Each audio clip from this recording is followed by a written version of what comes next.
E se eu te dissesse que um dos maiores profetas de Israel nasceu de uma mulher considerada amaldiçoada por Deus? Essa é a história que ninguém te conta sobre Samuel. Uma história que começa com lágrimas, humilhação e um voto desesperado que mudaria o destino de uma nação inteira. Imagine a cena: o templo de Siló, local sagrado onde todo israelita deveria adorar a Deus. Mas para Ana, aquele lugar era seu campo de batalha pessoal. Enquanto as outras mulheres celebravam com suas famílias, ela chorava em silêncio, escondida entre as colunas do templo. O motivo? Ela era estéril, em uma cultura onde não ter filhos era considerado uma maldição divina, um sinal de que Deus havia fechado as portas do céu para você. Mas o pior não era apenas a esterilidade. O verdadeiro tormento vinha de dentro de sua própria casa. Penina, a outra esposa de Eucana, tinha filhos e usava isso como arma psicológica. Dia após dia, provocação após provocação, ela humilhava Ana publicamente. Onde está a bênção de Deus sobre você, Ana? Será que ele te abandonou? Talvez você tenha algum pecado escondido? As palavras cortavam como facas, especialmente durante as festas religiosas, quando todas as famílias se reuniam. Eucana, seu marido, tentava consolar. Ana, não sou eu melhor para você do que 10 filhos? Mas ele não entendia. Não se tratava apenas de ter um filho. Era sobre dignidade, propósito e sentir que Deus não a havia esquecido. Naquele dia fatídico em Siló, algo dentro de Ana se rompeu completamente. Ela não suportava mais carregar aquela dor sufocante. Entre soluços incontroláveis e lágrimas que não paravam de cair, ela fez algo absolutamente radical. Negociou diretamente com Deus um acordo que mudaria tudo. Ana entrou no templo com o coração despedaçado. Suas lágrimas caíam tão intensamente que ela mal conseguia respirar. Ali, diante do altar, ela não fez uma oração comum. Ela fez um voto que poucos teriam coragem de fazer. Senhor dos exércitos, se tu olhares para a aflição da tua serva, se te lembrares de mim e me deres um filho homem, eu o entregarei a ti todos os dias de sua vida. Preste atenção no que ela estava prometendo. Não era simplesmente dedicar o filho a Deus como todo israelita fazia. Ana estava prometendo devolver o filho completamente. Ele nunca viveria com ela, nunca dormiria em sua casa, nunca a chamaria de mãe no dia a dia. Ela estava disposta a trocar a maternidade pelo milagre. E havia mais. E navalha não passará pela sua cabeça. Ela estava prometendo que seu filho seria um nazireu, consagrado desde o ventre, alguém totalmente separado para Deus. Enquanto orava, seus lábios se moviam freneticamente, mas nenhum som saía. Ela estava tão desesperada, tão imersa em sua súplica, que parecia estar fora de si. Foi então que Eli, o sumo sacerdote, a viu. E o que ele fez? Acusou-a de estar bêbada no templo. Até quando você vai ficar embriagada? Deixe o vinho, gritou Eli indignado. Imagine a humilhação.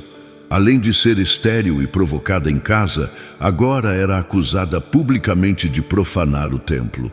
Mas Ana, com toda a dignidade que lhe restava, respondeu: Não, meu senhor, sou uma mulher aflita de espírito. Não bebi vinho nem bebida forte, mas derramo minha alma perante o Senhor. Não considere sua serva como uma mulher perversa, pois é da grandeza da minha angústia que tenho falado até agora. Algo nas palavras de Ana tocou Eli profundamente. Eli olhou nos olhos daquela mulher quebrantada e sentiu algo diferente. Talvez fosse a sinceridade, talvez a fé desesperada que ele mesmo havia perdido ao longo dos anos. Ele então pronunciou palavras que mudariam tudo. Vá em paz e que o Deus de Israel lhe conceda o que você pediu. Ana saiu dali transformada. Seu rosto não estava mais triste. Ela comeu, bebeu e pela primeira vez em anos havia esperança em seus olhos. Ela creu que Deus a havia ouvido, mesmo sem nenhuma evidência física ainda. E o impossível aconteceu. Ana engravidou. Após anos de esterilidade, após ser humilhada e chamada de amaldiçoada, seu ventre finalmente gerou vida. Quando o menino nasceu, ela o chamou de Samuel, que significa ouvido por Deus ou pedido a Deus. Cada vez que pronunciava aquele nome, era uma declaração: Deus me ouviu. Mas agora vinha a parte mais difícil do voto. Você consegue imaginar? Ela embalou aquele bebê, amamentou, cuidou, viu os primeiros sorrisos, ouviu as primeiras palavras. Cada momento era precioso porque ela sabia, isso é temporário. Ela havia prometido devolvê-lo. Muitas mães teriam encontrado uma desculpa, um jeitinho de adiar ou reinterpretar o voto. Deus vai entender, ele ainda é muito pequeno. Talvez quando for adolescente, mas não Ana. Assim que Samuel foi desmamado, com aproximadamente 3 anos de idade, ela preparou tudo para cumprir sua promessa. E você, já fez alguma promessa a Deus que foi difícil de cumprir? Comenta aí embaixo e não esquece de deixar seu like para continuar essa história incrível. A jornada até Siló nunca pareceu tão longa. Ana segurava a mão daquele menino de apenas 3 anos, sabendo que seria uma das últimas vezes. Cada passo era uma batalha interna entre a fé e o instinto materno, que gritava para voltar atrás. Eucana, seu marido, a acompanhava em silêncio. Ele levava 3 novilhos, uma medida de farinha e um odre de vinho, as ofertas para o templo. Mas a verdadeira oferta era muito maior. Era Samuel. Quando chegaram ao templo de Siló, Ana procurou por Eli, o mesmo sacerdote que anos antes a havia acusado de embriaguez. Ela se aproximou e disse algo profundo: Meu senhor, tão certo como vives, eu sou aquela mulher que esteve aqui ao teu lado orando ao Senhor. Por este menino orava eu, e o Senhor atendeu à minha petição. Agora eu o entrego ao Senhor. Todos os dias de sua vida ele será do Senhor. Você percebe a força dessas palavras? Ela não disse, estou emprestando, ou ele virá me visitar. Ela disse, todos os dias de sua vida ele será do Senhor. E ali, naquele momento sagrado, ela deixou seu filho. Um menino de 3 anos, que mal entendia o que estava acontecendo, que provavelmente chorou pela mãe nas primeiras noites, que teve que crescer longe do abraço materno, longe das canções de ninar, longe do carinho de casa. Mas antes de partir, Ana fez algo extraordinário. Ela não saiu chorando desesperada, ela adorou. E não foi uma adoração qualquer. Ela cantou um dos cânticos mais poderosos e proféticos de toda a Bíblia, que séculos depois inspiraria até o cântico de Maria, mãe de Jesus. Meu coração exulta no Senhor, começou ela, e suas palavras ecoaram pelo templo. Meu coração exulta no Senhor. Minha força foi exaltada no Senhor. Minha boca se alargou sobre os meus inimigos, porque me alegro na tua salvação. Ana cantava com uma força que ninguém esperaria de uma mãe que acabava de entregar seu único filho. Mas seu cântico não era apenas um louvor de gratidão. Era uma declaração profética que atravessaria gerações. Ela declarou verdades poderosas. Não há santo como o Senhor, não há rocha como nosso Deus. O Senhor é o Deus do conhecimento, e por ele são pesadas as ações. O arco dos fortes é quebrado, mas os que tropeçavam são cingidos de força. Os que tinham fartura se venderam por pão, e os famintos deixaram de ter fome. E então ela profetizou algo surpreendente sobre poder e realeza. O Senhor empobrece e enriquece, abaixa e também exalta. Levanta o pobre do pó e ergue o necessitado do monturo para os fazer assentar entre os príncipes. Ela estava declarando que seu filho não seria comum, que Deus usaria Samuel para revolucionar Israel.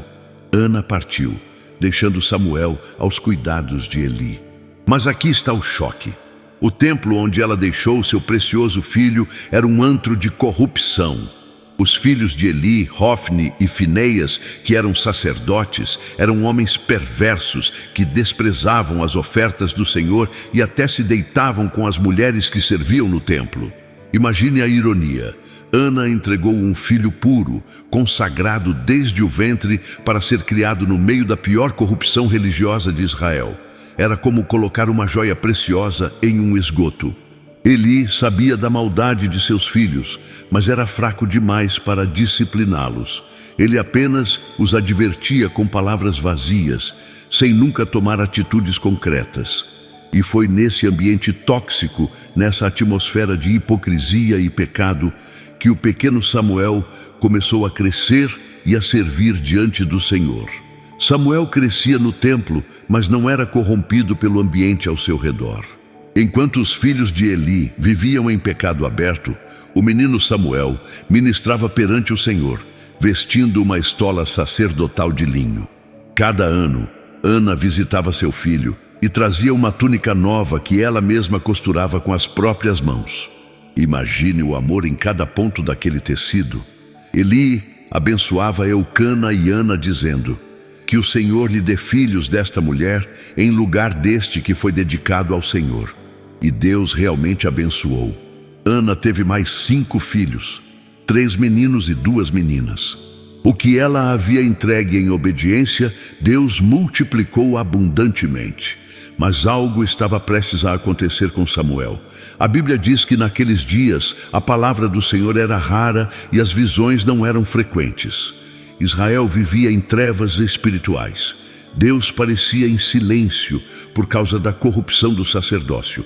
Então, em uma noite aparentemente comum, algo extraordinário aconteceu. Samuel, agora um jovem, estava deitado no templo, próximo à arca de Deus. De repente ele ouve: Samuel, Samuel! O jovem, achando que era Eli chamando, corre até o idoso sacerdote. Eis-me aqui, pois tu me chamaste. Eli, confuso, responde: Não te chamei, meu filho. Volta e deita-te. Isso aconteceu 3 vezes. Na terceira vez, ele finalmente entendeu. Era Deus quem estava chamando Samuel. Imagine o impacto disso. Deus não estava falando com um sumo sacerdote experiente. Ele estava ignorando Eli e seus filhos corruptos e escolhendo falar com um jovem inexperiente. Eli então instruiu: Vai deitar-te, e se alguém te chamar, dirás: Fala, Senhor, porque o teu servo ouve. Você já ouviu a voz de Deus te chamando?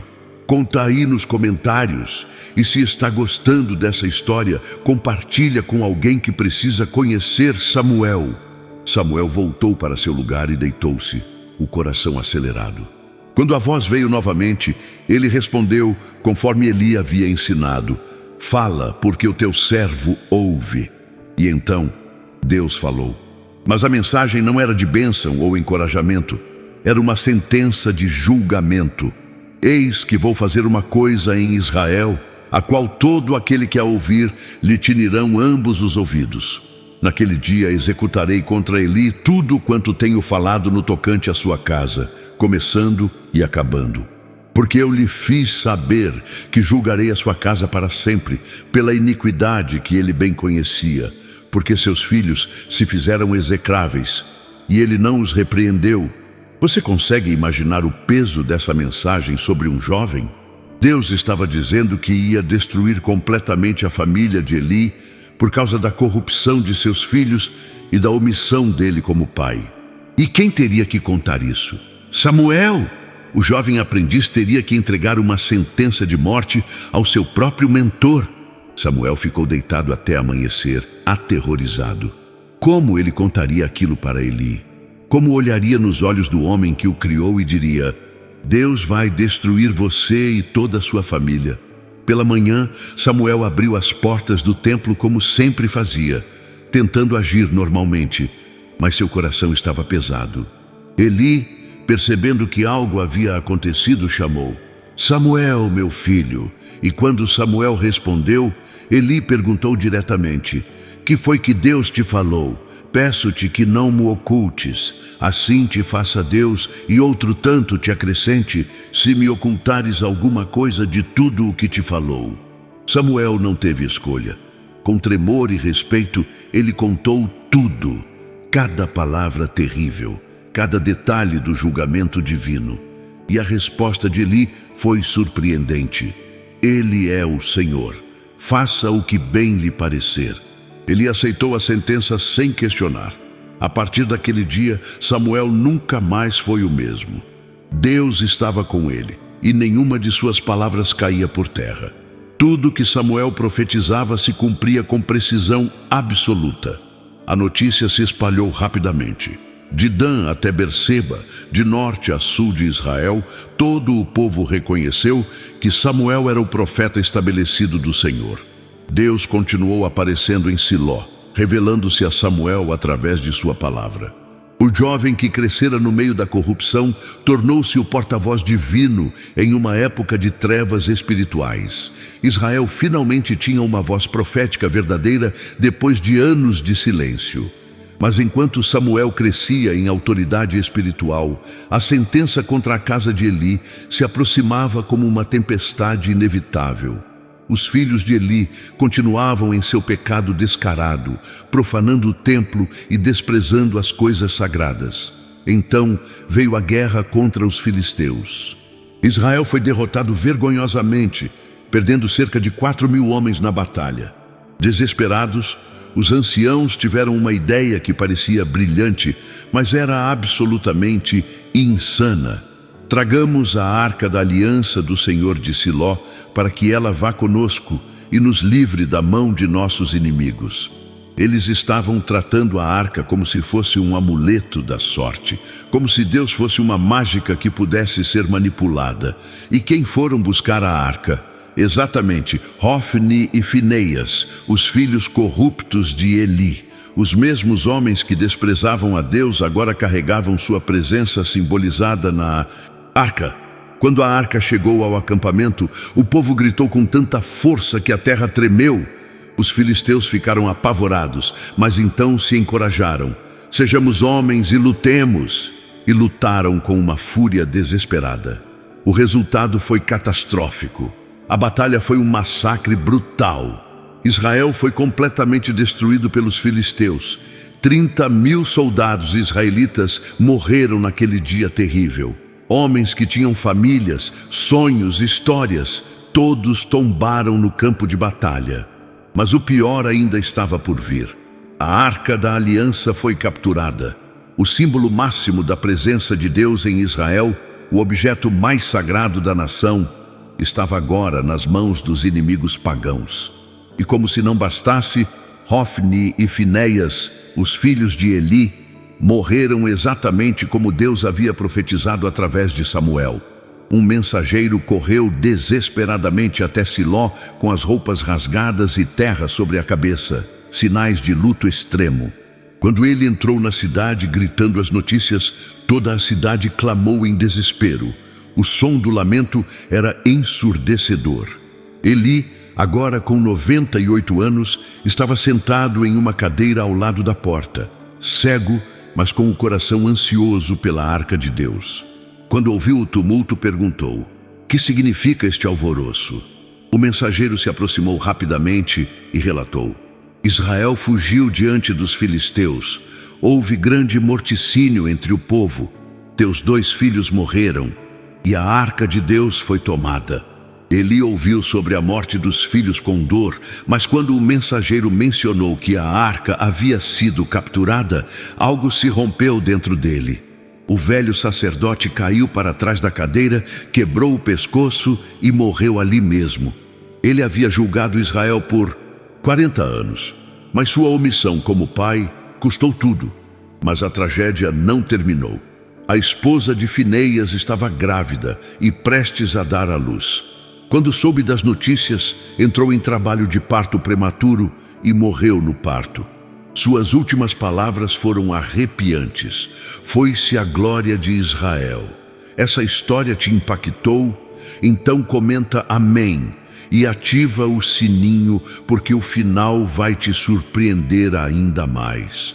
Após o caos e a tragédia, Samuel emergiu como a única liderança espiritual legítima de Israel. Ele não herdou um cargo por linhagem familiar como Eli. Ele foi escolhido por Deus desde o ventre, preparado através do sofrimento e da obediência de sua mãe Ana. Samuel se tornou o último e maior juiz de Israel, mas também foi o primeiro profeta de uma nova era. Ele viajava constantemente por Betel, Gilgal, Mispa e Ramá, julgando Israel e trazendo o povo de volta a Deus. Sua palavra tinha peso absoluto, porque todos sabiam: este homem ouve diretamente de Deus. 20 anos depois da captura da arca, Samuel convocou todo Israel. Se vocês voltarem ao Senhor de todo o coração, tirem os deuses estrangeiros e as astarotes do meio de vocês e preparem o coração para o Senhor e sirvam só a Ele, então Ele os livrará das mãos dos filisteus. E o povo obedeceu. Eles se arrependeram verdadeiramente. Quando os filisteus souberam que Israel estava reunido em Mispa, atacaram novamente. Mas desta vez foi diferente. Samuel ofereceu um cordeiro em holocausto, clamou ao Senhor e Deus trovejou dos céus com grande estrondo. Os filisteus ficaram tão confusos e apavorados que Israel os derrotou completamente. Samuel colocou uma pedra memorial e chamou-a de Ebenezer. Até aqui nos ajudou o Senhor. Mais tarde, Samuel ungiria os 2 primeiros reis de Israel, Saul e Davi. Ele seria o responsável por estabelecer a monarquia israelita.